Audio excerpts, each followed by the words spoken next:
സംസ്ഥാന വഖഫ് ബോർഡിന് തിരിച്ചടി. വഖഫ് ഭൂമി അനധികൃതമായി കൈവശം വെച്ചതിന് കോഴിക്കോട്ടെ പോസ്റ്റൽ വകുപ്പ് ഉദ്യോഗസ്ഥർക്കെതിരെ എടുത്ത ക്രിമിനൽ കേസ് ഹൈക്കോടതി റദ്ദാക്കി. വഖഫ് ഭൂമി കൈവശം വെക്കുന്നത് ക്രിമിനൽ കുറ്റമാണെന്ന 2013 നിയമ ഭേദഗതിക്ക് മുൻകാല പ്രാബല്യമില്ല എന്നും ഹൈക്കോടതി വിധിച്ചു. വഖഫ് ഭൂമി അനധികൃതമായി കൈവശം വെച്ചുവെന്നതിന്റെ പേരിൽ Kozhikode judicial first class magistrate കോടതിയിൽ 2017 2 തപാൽ വകുപ്പ് ഉദ്യോഗസ്ഥർക്കെതിരെ നിലനിന്നിരുന്ന ക്രിമിനൽ കേസ് റദ്ദാക്കിയാണ് ഹൈക്കോടതിയുടെ സുപ്രധാന ഉത്തരവ്. Calicut postal division senior superintendent, Marikkunnu sub post master എന്നിവർക്കെതിരായ കേസാണ് സിംഗിൾ ബെഞ്ച് റദ്ദാക്കിയത്. 1999 കാലഘട്ടം മുതൽ Marikkunnu post office JDT Islam orphanage കമ്മിറ്റിയുടെ വസ്തുവിന്മേൽ പാട്ടക്കരാർ അടിസ്ഥാനത്തിൽ പ്രവർത്തിച്ചിരുന്നു.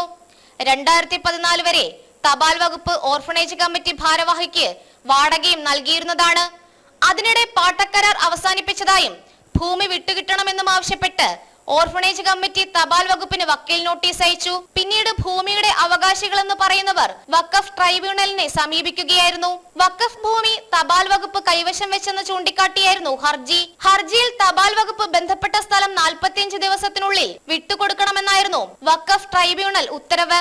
അതേസമയം തന്നെ വഖഫ് ബോർഡ് 2013 വഖഫ് നിയമ ഭേദഗതി ചൂണ്ടിക്കാട്ടി Kozhikode first class judicial magistrate കോടതിയെ സമീപിച്ചു. കോഴിക്കോട്ടെ കോടതി വഖഫ് ഭൂമി അനധികൃതമായി കൈവശം വെച്ചതിന് Marikkunnu post master, Calicut division postal superintendent എന്നിവർക്കെതിരെ ക്രിമിനൽ നടപടികളും സ്വീകരിച്ചു.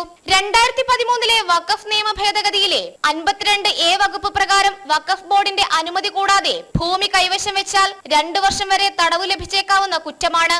എന്നാൽ ഇവിടെ ഹർജിക്കാരായ തപാൽ വകുപ്പ് ഉദ്യോഗസ്ഥരുടെ കാര്യത്തിൽ കരാർ വ്യവസ്ഥകൾ 2013 വഖഫ് നിയമ ഭേദഗതിക്ക് മുന്നേ ഉണ്ടാക്കിയതാണെന്നും അതിനാൽ വകുപ്പ് 52A മുൻകാല പ്രാബല്യമില്ലെന്നും ഹൈക്കോടതി കണ്ടെത്തി.